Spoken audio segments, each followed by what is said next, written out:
Olá, tudo bem? Meu nome é Davi e hoje eu quero te convidar a estudarmos juntos a Palavra de Deus.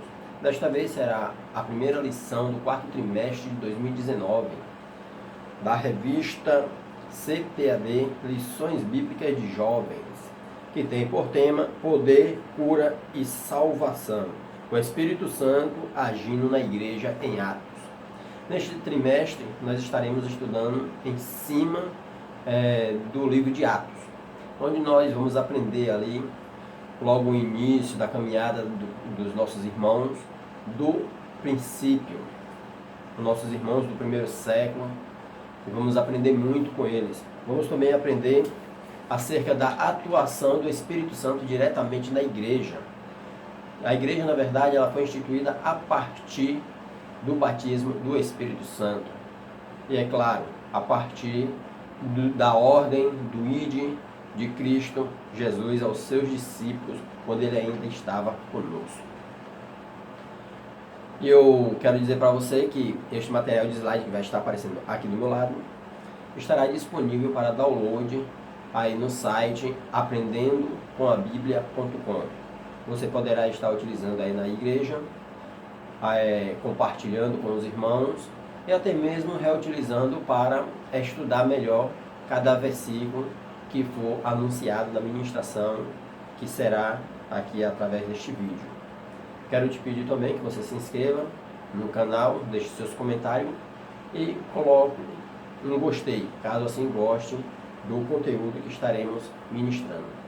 Eu pretendo, se Deus assim permitir, trazer todas as lições da revista CPAD Adulto e Jovens desse trimestre aqui através deste canal. Sendo assim, vamos dar início aos nossos estudos. Como eu já disse, a lição de número 1 tem por título Virtude, e recebereis a virtude do Espírito Santo. O texto do dia: mas recebereis a virtude do Espírito Santo que há de vir sobre vós, e ser-me-eis testemunhas, tanto em Jerusalém, como em toda a Judéia e Samaria, e até aos confins da terra. Atos capítulo 1, versículo 8. Síntese. A virtude do Espírito Santo é a promessa que Deus fez ao crente fiel, cumprida no dia de Pentecoste. Objetivos a serem alcançados através deste estudo é: o primeiro, apresentar o livro de Atos e suas características. O segundo, mostrar as promessas acerca da vinda do Espírito Santo no Antigo e Novo Testamento. Destacar o propósito da promessa da virtude do Espírito Santo na vida do crente. A leitura bíblica em classe se encontra em Atos capítulo 1, versículo 1 ao 14. E a nossa lição ela ainda é dividida em 3 partes.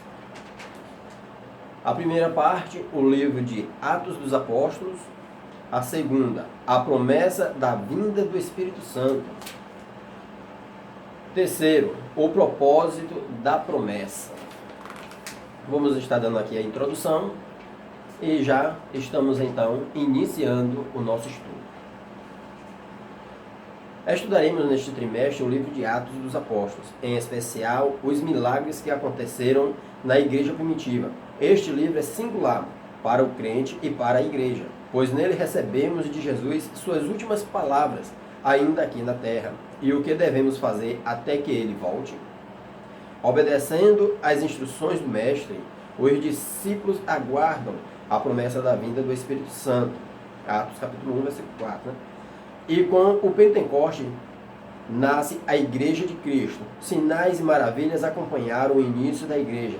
Apesar das dificuldades e perseguição, cremos que o Espírito que realizou grandes coisas por meio da igreja naquele tempo é o mesmo que está disponível para nós hoje. Estudemos este livro com apreço e fé, crendo que o Senhor deseja derramar seu poder em nosso meio.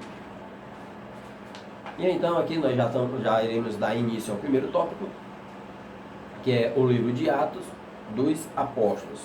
Aqui nós vamos estar abordando os aspectos gerais o gênero literário e autoria e data do livro.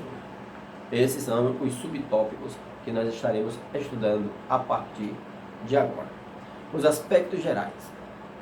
Atos dos Apóstolos retrata o início da igreja a partir da descida do Espírito Santo. O livro registra a promessa de que Jesus voltará, mas essa promessa mostra algo que precisava ser realizado pelos seus discípulos antes do seu retorno. E esse algo é a expansão do Evangelho em Jerusalém e até os confins da terra. Né? Então, a promessa que, logo no primeiro capítulo, que é mais uma vez enfatizado para nós, é o retorno de Jesus, né? O primeiro, logo de cara, é a volta de Cristo. No livro de Atos, no capítulo 1 e no versículo 11, diz: os quais lhe disseram, homens galileus, por que estáis olhando para o céu? Esse Jesus que dentre vós foi recebido em cima, no céu, há de vir, assim como para o céu o vistes ir. Lá em João, no Evangelho de João, capítulo 14, nós encontramos que Jesus chega para os seus discípulos e diz: não vos turbe o vosso coração, na casa de meu Pai há muitas moradas. Eu vou preparar lugar, e quando preparar este lugar, então eu voltarei para buscar a vocês. Jesus então prometeu aos discípulos que ele voltaria.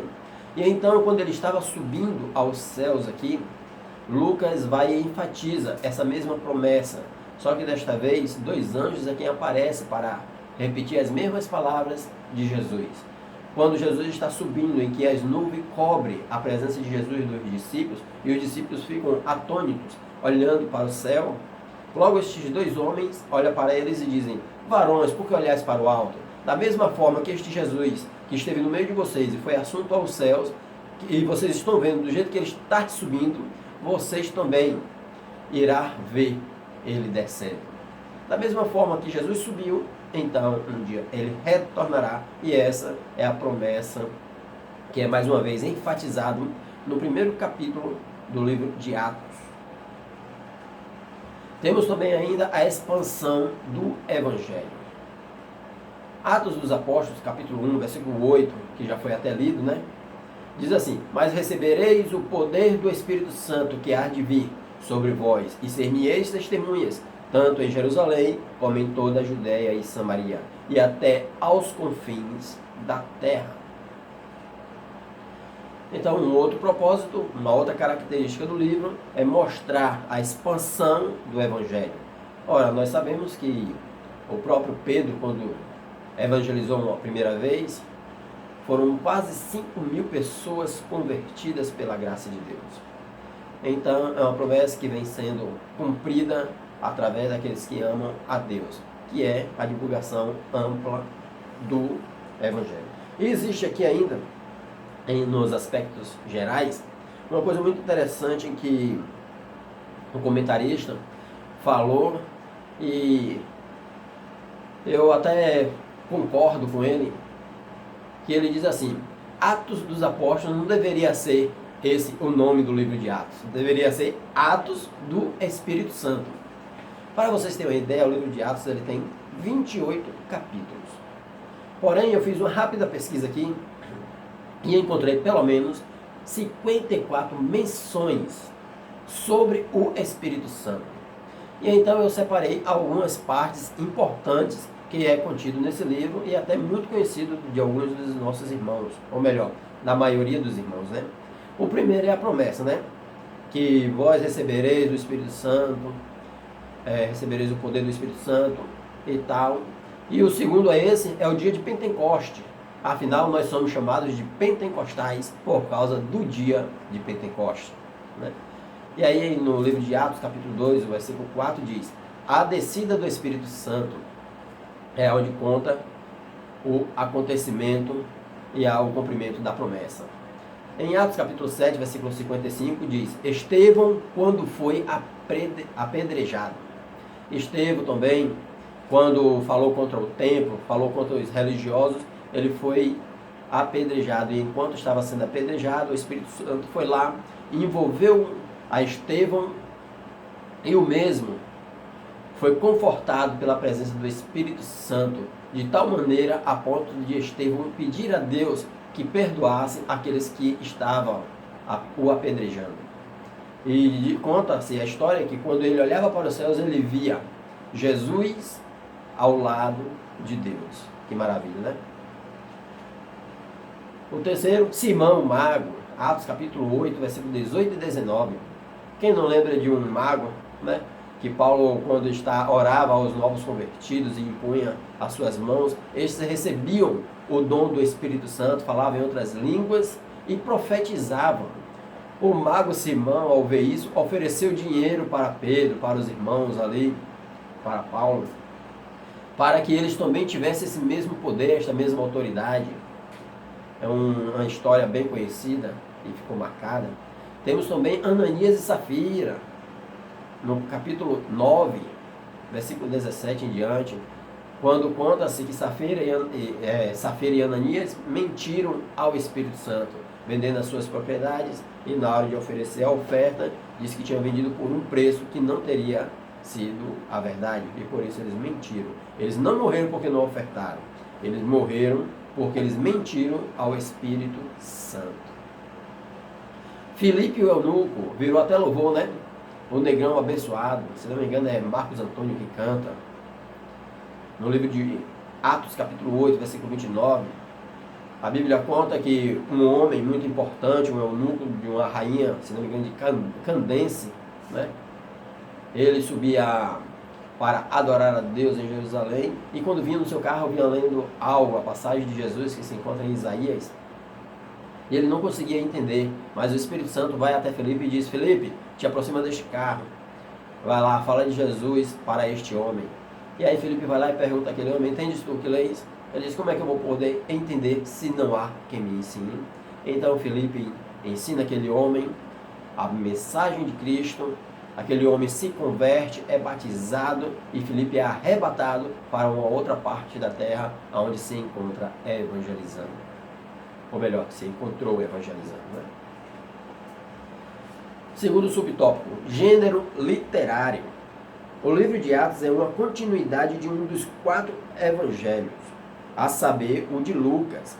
Na verdade, o evangelho de Lucas e Atos são 2 volumes de uma mesma obra, demonstrando no início dos 2 livros, na dedicatória e na referência ao primeiro relato em Atos 1:1, os outros evangelhos não relatam muito sobre o que ocorreu depois da ressurreição de Jesus, mas apenas Lucas nos dá mais detalhes, como a ascensão e o que seguiria.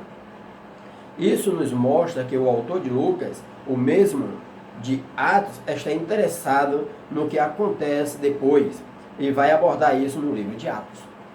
Bom, Lucas, quando escreveu o seu livro, o Evangelho, que contava a história de Jesus, ele contou ali a história de Jesus e a companhia dos discípulos no ministério de Jesus. Mas agora aqui no livro de Atos, ele dá então uma continuidade. E o que eu acho interessante é a quem ele se dirige acerca dessa mensagem. Na verdade, eu percebo que tanto o Evangelho de Lucas quanto o livro de Atos é uma carta endereçada a Teófilo. Quer ver? Vamos dar uma observada aqui no livro de Atos primeiro. Atos capítulo 1, versículo 1. Fiz o primeiro tratado, ó Teófilo, acerca de tudo que Jesus começou, não só a fazer, mas a ensinar.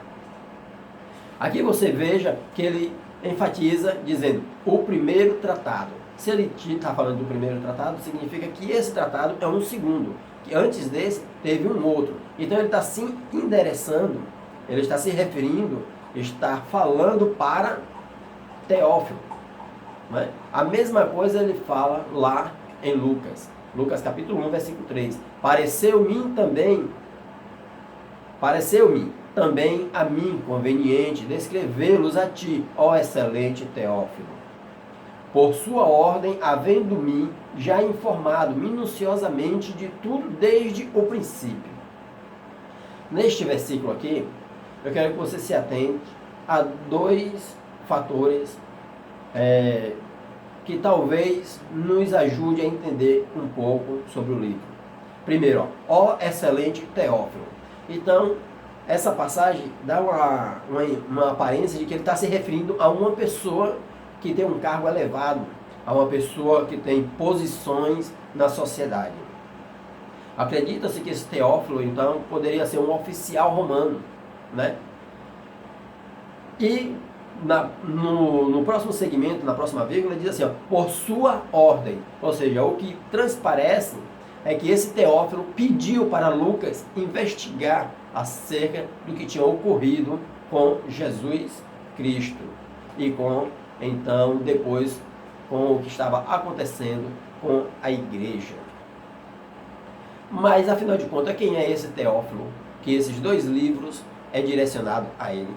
Algumas pessoas acreditam que esse Teófilo, pelo seu significado ser querido de Deus ou amigo de Deus, ele está se referindo à igreja como um todo. Porém, eu em particular tenho minhas dúvidas. Eu tenho para mim que esse Teófilo realmente era uma pessoa muito importante, muito conhecida, e então ele interessava a história, buscando de forma minuciosamente aprender tudo que Jesus tinha feito, e agora transcrito em forma de cartas para Teófilo. Então nós poderíamos dizer que o livro de Lucas seria a primeira carta de Lucas a Teófilo, e o livro de Atos, a segunda carta de Lucas a Teófilo. Né? Vamos então aqui dando a continuidade. Autoria e data. O livro de Atos é continuidade. Não, estou aqui já no terceiro subtópico. O autor do livro de Atos é Lucas, o mesmo que escreveu o terceiro evangelho. Lucas, o médico amado, provavelmente de Antioquia, foi companheiro de viagem de Paulo, homem culto. Escreveu o evangelho com mais detalhes a respeito da vida de Jesus em um grego versátil, com finezas gramaticais, embora não tenha sido um apóstolo nem tenha conhecido a Jesus pessoalmente. Seus escritos são fonte de uma acurada investigação de tudo desde o princípio, como ele mesmo diz em Lucas 1, versículo 3, que foi lido anteriormente. O livro foi escrito provavelmente entre os anos 69 a 79 depois de Cristo, no Império Romano, na liderança de Vespasiano, né? Colossenses capítulo 4, versículo 14 é o que diz, né? Saudar-vos, Lucas, o médico amado, e Demas, companheiro ali de Paulo. Vale ressaltar também que Lucas, ele não foi uma testemunha ocular de Jesus, das obras de Jesus. Inclusive, existe até aparentemente, umas certas contradições no livro de Lucas, quando nós o comparamos com os outros livros. Quer ver uma coisa? No livro de Lucas, no batismo de Jesus, Lucas ele descreve dizendo que Jesus orou e foi batizado no Espírito Santo. Porém, o livro de João e o livro de Marcos, que foram testemunhas oculares, ou seja, aquelas testemunhas que veem, não relata que Jesus orou, mas Lucas relata que orou, e ele é o único que faz isso. Outra parte também que aparentemente parece ser uma contradição é quando Jesus fala sobre o servo do centurião. No livro de Mateus, se não me engano, no versículo 10, no capítulo 10, conta-se que um centurião vai até Jesus e pede a Jesus para ir curar o seu discípulo, o seu servo, o seu soldado. Jesus diz então, eu vou. E aí Jesus vai e diz, não. Aí o centurião vai e diz, não, você não precisa ir, porque eu sou um homem de autoridade. E eu sei que com apenas uma palavra, o meu servo será curado. E Jesus ainda relata, né, que em todo Israel não viu fé do tamanho daquele homem. Porém, Lucas diz que o centurião não foi se encontrar com Jesus, mas mandou os seus homens vir se encontrar a Jesus, para pedir a Jesus para que este fosse curar o seu servo. Aparentemente, umas certas contradições, mas é isso aí que nos mostra a veracidade da palavra do Senhor. Por quê? Porque duas pessoas que foram testemunhas oculares presenciou o fato e contou da forma que viu. Outras pessoas que ouviram a história, mas não viram, então pode ter um certo acréscimo. Então estas pessoas são aquelas pessoas conhecidas como testemunha de ouvir falar. Então vale muito a pena a gente ressaltar sobre isso. Quanto à data em que foi escrito o livro de Atos, provavelmente antes dos anos 70, já que não há relatos sobre a invasão dos romanos a Jerusalém. Marco esse que foi muito importante. O templo de Jerusalém ele foi totalmente, ou melhor, completamente destruído. Se então um fato tão importante assim para os judeus e até mesmo para a igreja do Senhor, pelo livro de Atos ser um livro histórico, seria praticamente que impossível alguém falar da igreja sem falar da destruição do templo de Salomão lá na Nova Jerusalém, onde os irmãos se reuniam para orar e adorar a Deus. Claro que isso, a maioria dos historiadores, estudiosos e arqueólogos acredita que antes dos anos 70 o livro de Atos foram inscritos. Mas há alguns outros teólogos que acreditam que pode ter sido até no ano 79 depois de Cristo. Eu, particularmente, eu prefiro ficar com a parte de até os 70 anos por causa do fato histórico que aconteceu depois de Jesus Cristo, ali nos anos 70, com a invasão dos romanos. Segundo tópico, a promessa da vinda do Espírito Santo. Primeiro subtópico, promessa feita no Antigo Testamento. Deus já havia falado séculos antes por meio do profeta Joel, que derramaria seu Espírito sobre toda a carne. Os filhos e filhas profetizariam, os velhos sonhariam e os jovens teriam visões. Sobre servos e servas, Deus derramaria do seu Espírito. Joel capítulo 2, versículo 28. É o que está aparecendo aí na sua tela. Agora, é o que a promessa feita lá pelo profeta Joel nos últimos dias que ocorreria. E que dias são esses? Aí o comentarista ele nos diz aqui, eu até o apoio, que diz assim: isso aconteceria depois, ou seja, nos últimos dias. Esses últimos dias iniciaram-se justamente com a vinda, morte e ressurreição de Jesus. Então vivemos esses últimos dias, independentemente de quão longe de fato eles estejam. Ou seja, mesmo que já se passaram 2000 anos após esse acontecimento, nós ainda vivemos esses últimos dias. E são nesses últimos dias em que nós vivemos agora que Deus continua derramando o Espírito Santo sobre o seu povo, dando os dons ministeriais, dons de cura, dons de falar em línguas e muito mais através do Espírito Santo. E o melhor dom, que é o de convencer o homem da justiça e do pecado e do juízo. Então vivemos esses últimos dias, independentemente de quão longo de fato eles estejam. O fato é que o profeta do Antigo Testamento alerta de que nos últimos dias haveria um derramamento do Espírito de Deus, logo após o Pentecoste. Pedro confirma essa promessa quando, em seu discurso, explica ao povo que tudo que tinha visto e ouvido era apenas o cumprimento da promessa. Atos capítulo 2, versículo 14. E no livro de Atos dos Apóstolos, capítulo 2, versículo 17, diz ainda: e nos últimos dias acontecerá, diz o Senhor, diz Deus, que do meu Espírito derramarei sobre toda a carne, e os vossos filhos e as vossas filhas profetizarão, os vossos jovens terão visões, e os vossos velhos sonharão sonhos. E também do meu Espírito derramarei sobre os meus servos e sobre as minhas servas naqueles dias, e profetizarão. Então Pedro aqui ele dá um alerta, repetindo a mesma profecia em que Joel tinha falado, declarando estas verdades para aqueles que estavam ali meio que zombando, né? Porque os irmãos estavam falando em outras línguas, e aqueles homens que eram estrangeiros não entendendo o que estava acontecendo. Aí diz que aqueles homens estavam embriagados, estavam bêbados. Lembrando que aquela era apenas a terceira hora do dia, ou seja, 9 horas da manhã.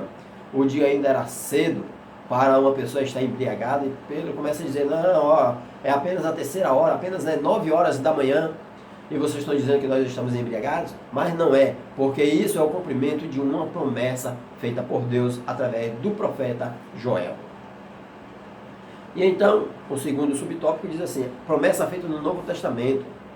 Quando João Batista apareceu em cena falando de seu propósito, deixou claro ao povo que ele batizaria com água para arrependimento, mas aquele que viria depois dele batizaria com o Espírito Santo e com fogo.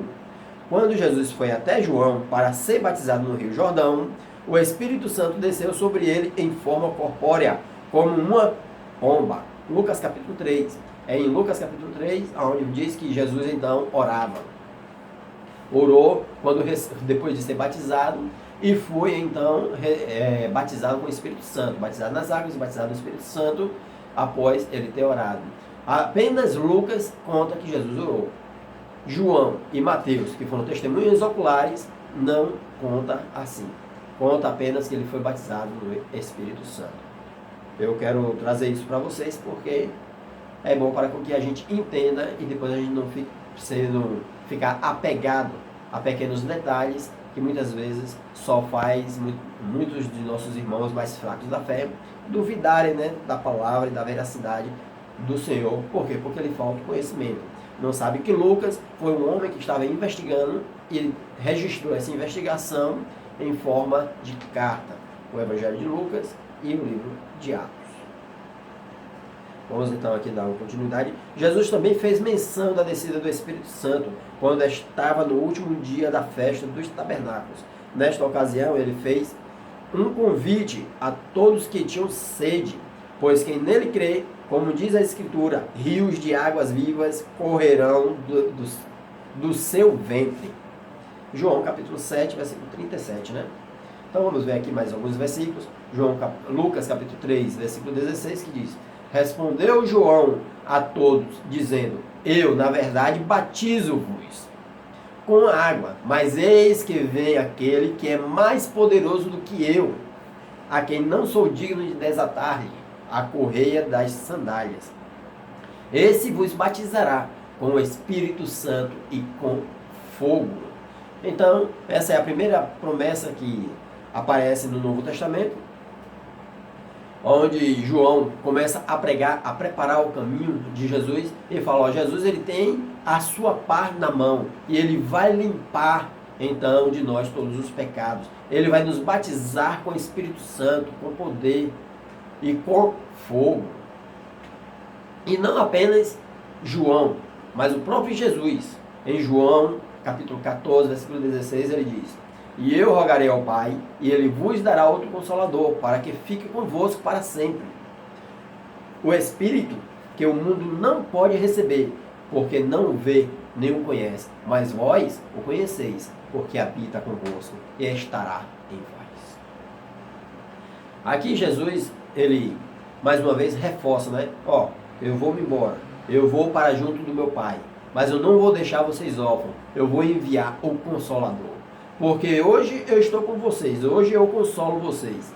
Mas quando eu estiver lá com o Pai, eu não vou consolar vocês diretamente, fisicamente. Mas eu vou enviar o Espírito Santo para te consolar através do Espírito Santo. O mundo não pode receber, porque eles não me conhecem, não conhecem o Espírito Santo, nem conhecem a Deus. Mas vocês têm conhecido, têm estado comigo desde o princípio. Aleluia. Que o Espírito Santo possa habitar em mim, possa habitar em você, e ele encontre morada e oportunidade, ou melhor, que nós venhamos dar esta oportunidade ao Espírito Santo de governar em nossas vidas. Terceiro subtópico, orientação sobre o cumprimento da promessa. No início do livro de Atos, o autor narra que Jesus, depois de ter ressuscitado, apresentou-se aos apóstolos com muitas provas incontestáveis e falou a respeito do reino de Deus, determinando que não se ausentassem de Jerusalém até que a promessa do Pai se cumprisse. Atos capítulo 1, versículo 3 e 4, né? Vou colocar aí para vocês o versículo 4, que diz assim: Estando com eles, determinou-lhes que não se ausentassem de Jerusalém, mas que esperassem a promessa do Pai, que disse ele: De mim ouviste. Versículo 5. Porque, na verdade, João batizou com água, mas vós sereis batizados com o Espírito Santo, não muito depois destes dias. Aqui Jesus ele vai, e mais uma vez, reafirma antes de ser levado aos céus, e fala, olha, eu falei que ia enviar o Consolador para vocês, não foi? Agora vocês vão lá. E continue perseverando, fiquem em Jerusalém, até que vocês recebam o Espírito Santo, sejam revestidos de poder, e a partir de então, vocês passarão a ser minha testemunha em Jerusalém e até os confins do mundo. Aleluia. Então, Aqui vale ressaltar que nós recebemos muitas promessas de Deus. E muitas vezes, quando nós recebemos essa promessa, nós acabamos que nos acomodamos, né? Às vezes a gente ouve uma promessa, Deus vai te dar um emprego, Deus vai te dar isso, Deus vai te dar aquilo. E aí a gente fica sentado aguardando isso acontecer. Diferente daqueles discípulos. Eles receberam a promessa de Jesus, mas ao invés deles estarem conformados apenas com a palavra de Jesus, eles foram se encontrar com Maria e com os outros irmãos de Jesus e os discípulos e permaneceram unânimes em oração, em comunhão, buscando a realização desta promessa que Jesus tinha feito, que eu e que você possamos buscar a realização das promessas de Deus em nossas vidas. E aqui tem uma coisa muito interessante. João capítulo 20, versículo 22 diz assim, e havendo dito isto, assoprou sobre eles e disse-lhe, recebei o Espírito Santo. Aqueles a quem perdoardes os pecados, lhes são perdoados. E aqueles a quem os retiverdes, lhes são retidos. Eu quero chamar a atenção para vocês aqui. Lá no livro ainda no livro de Atos, quando teve o dia de Pentecostes, no capítulo 2, versículo 4, e que todos ficaram meio que perplexos com o que estava acontecendo, perceba que Pedro ele continua na serenidade, na calma, ele fala, olha, esses homens não estão bêbados, isso aqui é apenas o cumprimento da profecia lá de Joel. Mas ele estava tão calmo, tão tranquilo, não foi apenas por isso, mas porque eles mesmos, os discípulos de Jesus, já tinham recebido o Espírito Santo. Os discípulos de Jesus, eles não foram batizados no dia de Pentecostes, eles foram batizados depois que Jesus foi ressuscitado. E João, capítulo 20, versículo 22, é quem nos declara isso, dizendo assim, e havendo dito isto, assoprou sobre eles e disse-lhes, recebei o Espírito Santo. Jesus pessoalmente, quando se apresenta aos discípulos, ele assopra sobre os discípulos o Espírito Santo. Glórias a Deus. Os discípulos de Jesus eles tiveram a primazia, então, de receber o batismo do Espírito Santo.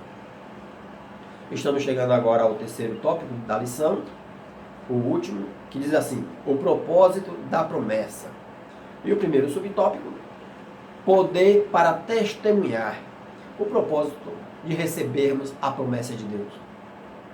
Logo de cara eu posso dizer que realmente é para testemunhar, para testificar de Jesus. Afinal, o que está escrito, né, em Atos capítulo 1, versículo 8, e vós sereis minhas testemunhas em Jerusalém e até os confins do mundo, da terra.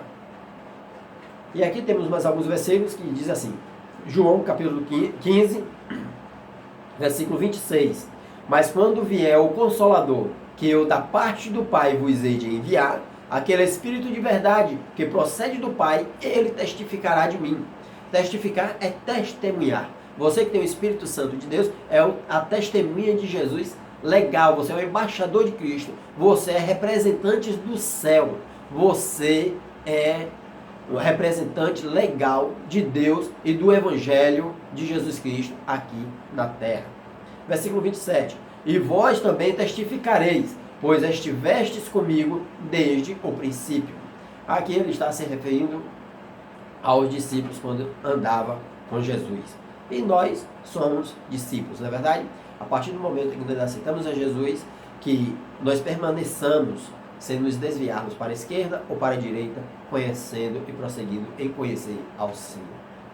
Mateus capítulo 10, versículo 19, ele nos diz assim, mas quando vos entregarem, não vos dê cuidado com ou o que haveis de falar, porque naquela mesma hora vos será ministrado o que haveis de dizer. O Espírito Santo é quem coloca as palavras da testemunha de Cristo Jesus em nossos lábios e em nossos corações. Por isso que nós podemos falar de Jesus com ousadia e com autoridade. E até mesmo na frente de magistrados e de juízes, se nós por algum motivo formos aprisionados por causa do Evangelho de Cristo, Jesus fala, não se preocupe com o que irá falar diante dos tribunais, porque o Espírito Santo irá lhe conceder o que haverá de falar. E ali Deus será glorificado. Alcançar a todos. Esse é o segundo subtópico. Quando Jesus ordenou aos discípulos pregarem na Judéia, Samaria e até aos confins da terra, ele estava mostrando como alcançar o mundo de forma simultânea e constante. Os crentes que foram dispersos pela perseguição que se dera no primeiro século espalharam, mediante a pregação da palavra, o evangelho até os confins da terra. Aqui, como já foi dito antes, quando nós estávamos falando sobre a data em que foi escrito o livro de Atos, eu disse que o livro de Atos provavelmente tenha sido escrito antes dos anos 70, por causa do acontecimento histórico ali da invasão dos romanos a Jerusalém e a destruição do templo. A partir daquele momento, então, houve uma grande perseguição contra a igreja do Senhor, contra os nossos primeiros irmãos. Estes foram presos, foram lançados a leões nos coliseus e foi uma barbárie total. E esses irmãos, eles se espalharam por toda parte. E o interessante é que por onde eles passavam, eles anunciavam o evangelho. E o evangelho então foi se expandindo a ponto de chegar até mim e até você. Glórias, pois, a Deus por isso. E isso foi um mandamento de Jesus, né? Mateus capítulo 28, versículo 19 diz: portanto, ide, fazei discípulos de todas as nações, batizando-os em nome do Pai, e do Filho, e do Espírito Santo. E a invasão dos romanos a Jerusalém parece que contribuiu para com isso, né? Porque os irmãos ficaram dispersos, foram para várias partes do mundo, aonde espalhou o Evangelho de Cristo. A Bíblia diz que todas as coisas cooperam para o bem daqueles que amam a Deus e são chamados segundo o seu propósito. Marcos capítulo 16, versículo 17, muito conhecido esse versículo, diz assim: e estes sinais seguirão aos que crerem, em meu nome expulsarão os demônios, falarão novas línguas, pegarão nas serpentes, e se beberem alguma coisa mortífera, não lhes fará dano algum, e porão as mãos sobre os enfermos e sararão. Ainda no livro de Atos, essas palavras de Jesus que Marcos descreve foram realizadas. Paulo mesmo foi mordido por uma cobra, por uma serpente, e não causou mal algum. E o próprio Paulo, ele orou por pessoas que estavam mortas e foi ressuscitado. Pedro orou por pessoas que estavam aleijados e estes voltaram a andar. Ou melhor, começaram a andar, né? Porque o mendigo que está à frente da igreja chamada da porta chamada Formosa no templo de Jerusalém, quando ele põe a mão, quando ele vê aquele homem pedindo esmola, ele fala: eu não tenho ouro nem prata, mas o que tenho eu te dou. Em nome de Jesus Cristo, o Nazareno levanta e anda. Inclusive, perceba que é a porta chamada Formosa, que é do templo de Jerusalém. E o templo ainda estava construído. E quando ele escreveu, o templo ainda então existia. Então essa é mais uma prova de que o livro de Atos foi escrito antes mesmo dos anos 70. Porque nos anos 70, após Cristo, foi que aconteceu a invasão dos romanos a Jerusalém e o templo foi completamente destruído. Então, há relatos falando diretamente do templo. Inclusive o próprio Estevão, quando foi apredejado, ele foi apredejado porque ele falou contra o templo e falou acerca que Deus, através de anjos, tinha dado a lei de Moisés. Analise depois estes versículos, analise depois estas passagens, será muito útil para o seu aprendizado. Terceiro subtópico: preservar em oração. O Espírito Santo nos ajuda em preservar-nos em oração. E aqui nós temos alguns versículos que dizem assim, ó, Romanos capítulo 8, versículo 26. E da mesma maneira também o Espírito ajuda as nossas fraquezas, porque não sabemos o que havemos de pedir como convém, mas o mesmo Espírito intercede por nós com gemidos inexprimíveis. Quando nós nos ajoelhamos e não temos palavra, nos falta palavra para agradecer e para pedir a Deus, o Espírito Santo então entra em ação. E até com gemidos inexprimíveis, ele intercede por nós e nos auxilia em nossas fraquezas. Atos capítulo 2, versículo 42. E perseveravam na doutrina dos apóstolos, e na comunhão, e no partir do pão, e nas orações. Então, que você permaneça em oração e na comunhão com os irmãos. Não deixe de congregar, não deixe de participar da escola bíblica dominical. dos cultos de doutrina da sua igreja, pois elas vão te edificar e te fazer aptos a viver em um mundo coberto por pecado. E você irá brilhar no meio deste pecado, no meio destas trevas, e salvará milhares de pessoas para o Senhor. Que a graça e a paz do nosso Senhor Jesus Cristo esteja sobre cada um de vocês, e também tome conta da sua família. Esta aula vai ficando por aqui. Que Deus os abençoe.